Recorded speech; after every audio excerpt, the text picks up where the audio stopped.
Hello friends, welcome to my YouTube channel Abhi study 95। दोस्तों, आज की क्लास में हम आपको पढ़ाएंगे इमेज क्या होता है, इसके बारे में हम देखेंगे। पिछले वीडियो में हम आपको बताए थे गोली दर्पण से रिलेटेड कुछ परिभाषा था, जिसमें हम दर्पण का ध्रुव क्या होता है, वक्रता केंद्र, वक्र त्रिज्या, मुख्य फोकस क्या होता है, प्रिंसिपल एक्सिस क्या होता है, इन सभी के बारे में पढ़े थे। तो आज की क्लास में हम आगे टॉपिक को बढ़ा रहे हैं और इस टॉपिक में आपको पढ़ाएंगे प्रतिबिंब। प्रतिबिंब क्या होता है इसके बारे में समझेंगे। तो सबसे पहले तो हम इमेज की परिभाषा को समझें कि इमेज क्या होता है। देखिए, इमेज को कैसे समझेंगे, मेरी बात ध्यान से समझिएगा कि अगर हम दर्पण के सामने, आपके पास में एक दर्पण है, अगर इस दर्पण के सामने हम ऐसे खड़े होते हैं तो इस दर्पण के अंदर देखिए हमारा एक आकृति बनता है। तो आप डेली दर्पण के सामने खड़े होते हैं, अपनी आकृति को देखते हैं, तो यह आकृति बन रही है, इसी आकृति को इमेज बोलते हैं। क्या इतनी बात आप समझ गए कि दर्पण के सामने खड़ा होने के बाद में जो आकृति इस दर्पण में बनती है उसको हम बोलते हैं इमेज। तो इमेज की परिभाषा आप बहुत अच्छे से समझ गए। अब दूसरी बात समझिए कि इमेज को हम कैसे समझेंगे। तो इमेज समझ गए। अब देखिए, इमेज दो प्रकार के होते हैं।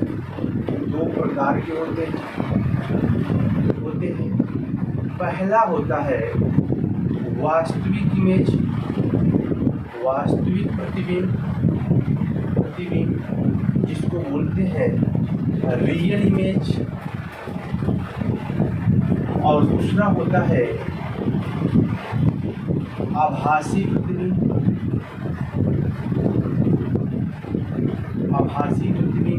जिसको बोलते हैं वर्चुअल इमेज। तो सबसे पहले हम वास्तविक प्रतिबिंब को समझेंगे कि वास्तविक प्रतिबिंब क्या होता है और आभासी प्रतिबिंब क्या होता है। तो स्टूडेंट को सबसे ज़्यादा जो कंफ्यूजन है वास्तविक और आभासी दोनों में होता है। कैसे हम समझेंगे, बोर्ड की एग्जाम में हम कैसे डिफिनेशंस को लिखेंगे, इस बात को हम आपको समझाएंगे। और दूसरी बात ये है कि दोनों को पकड़ने का तरीका क्या है। कंपटीशन में अगर क्वेश्चंस पूछता है तो दोनों को हम कैसे पकड़ेंगे कि रियल है या आपका वर्चुअल है। हम इसके आगे जो टॉपिक आपको पढ़ाएंगे कि उत्तल और अवतल दर्पण में वस्तु का प्रतिबिंब कैसे कैसे बनता है, उसमें इम्पोर्टेंट बनता है कि रियल बनेगा या वर्चुअल बनेगा।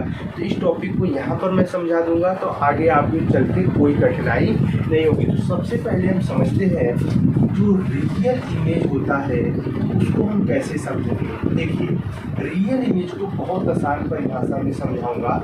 पॉइंट ऑब्जेक्ट से जब प्रकाश की किरण, समझिएगा, निकलने के बाद में किसी बिंदु से परावर्तन, बात को समझिएगा, परावर्तन या अपवर्तन के बाद में जिस बिंदु पे मिलती है, तो मिलती है वहाँ पर जो प्रतिबिंब बनेगा वो बनेगा रियल इमेज। क्या बनेगा? Real image. अब इस बात को कैसे समझेंगे सर, हम इस बात को नहीं समझ पाए, आप फिर से समझाइए। तो समझिएगा कि एक पॉइंट ऑब्जेक्ट है, अगर इस पॉइंट ऑब्जेक्ट से कोई प्रकाश की किरण ऐसे निकल रही है और यहीं से प्रकाश की किरण एक और निकल रही है, और ये प्रकाश की किरण जहाँ पर जाकर एक बिंदु को काट देंगी, और काटने के बाद में जहाँ पर इमेज बनेगा वो बनेगा आपका रियल इमेज। क्या बनेगा? Real image.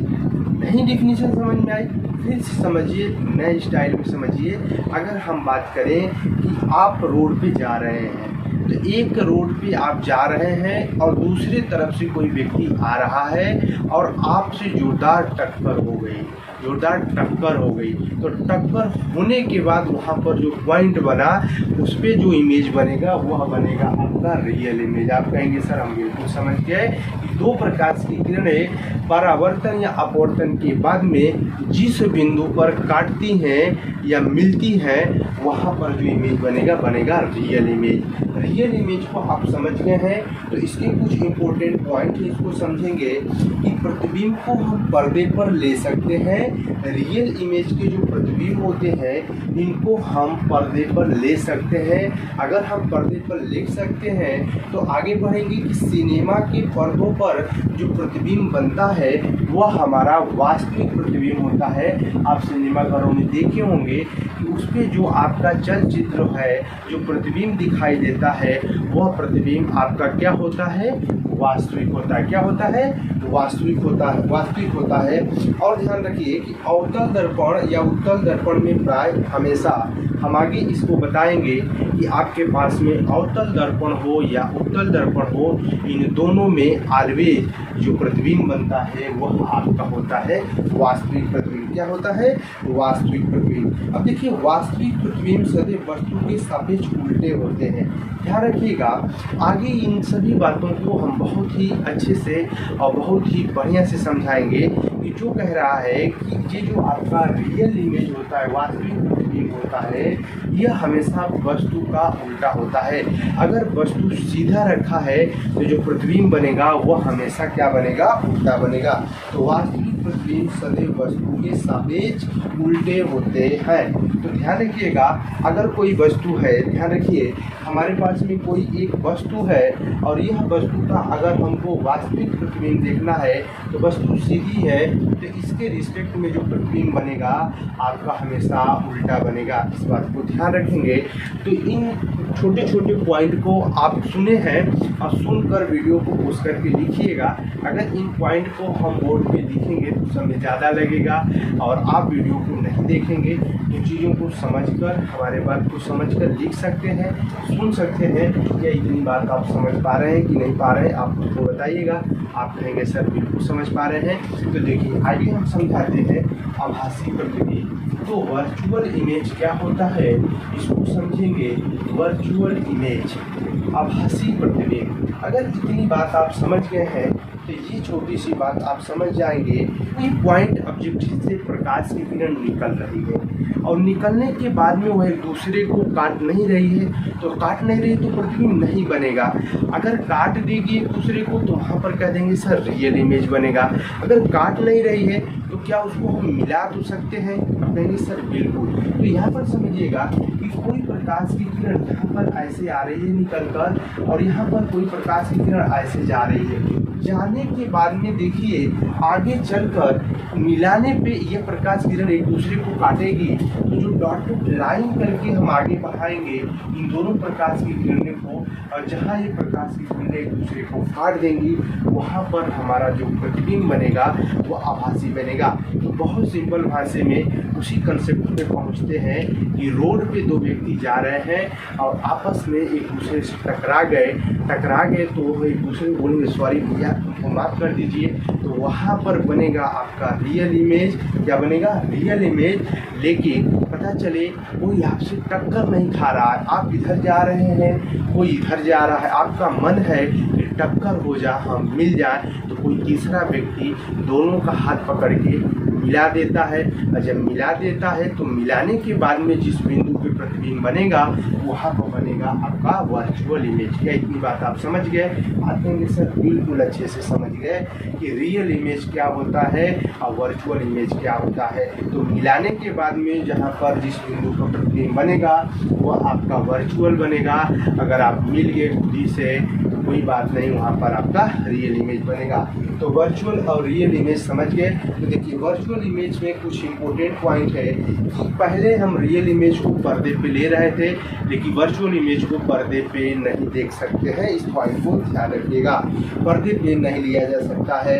यह वर्चुअल इमेज, अगर कोई वस्तु यहाँ पर यह ऑयल है, अगर यह सीधा है तो इसका प्रतिबिंब भी सीधा बनेगा, लेकिन रियल में हमेशा इस वस्तु के उल्टा आपका प्रतिबिंब बन रहा था। इतनी बात समझ में आ गई? आप कहेंगे सर बिल्कुल समझ में आ गई। अब आगे इसके इम्पोर्टेंट पॉइंट है कि समतल दर्पण से हमेशा आपका आभासी प्रतिबिंब बनता है। तो देखिएगा, प्लेन मिरर की बात करें, आप प्लेन मिरर की बात करें तो समतल दर्पण में जो आपका प्रतिबिंब बनता है वह हमेशा क्या बनता है? वर्चुअल बनता है। क्या बनता है? वर्चुअल बनता है। लेकिन रियल की कंडीशन में आपका अवतल और उत्तल दोनों दर्पण में आपका रियल इमेज बन रहा था। दोनों चीज़ क्लियर हो गई? आपका सर बिल्कुल अच्छे से क्लियर हो गई। तो ये था आपका वास्तविक प्रतिबिंब, आभासी प्रतिबिंब। वास्तविक प्रतिबिंब से रिलेटेड जितने पॉइंट थे उसको हम बता दिए आपको। वर्चुअल इमेज से रिलेटेड जितने पॉइंट थे उसको भी हम बता दिए, दोनों को नोट करिएगा। आगे हम बढ़ते हैं।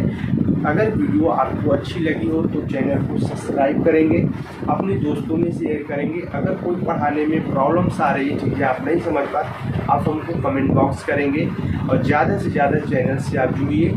हम आपको धीरे धीरे मैथ्स की भी क्लास प्रोवाइड कराएंगे, मैथ्स के सभी टॉपिक पढ़ा के ख़त्म कर देंगे।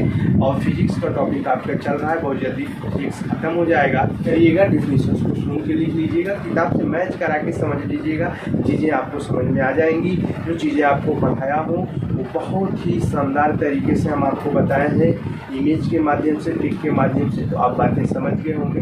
चैनल से ज़्यादा जुड़िए, सब्सक्राइब करिए, अपने दोस्तों में शेयर करेंगे आप। उसके बाद में अगले टॉपिक में हम आपको पढ़ाएंगे बोली दर्पण द्वारा प्रतिबिंब का बनना।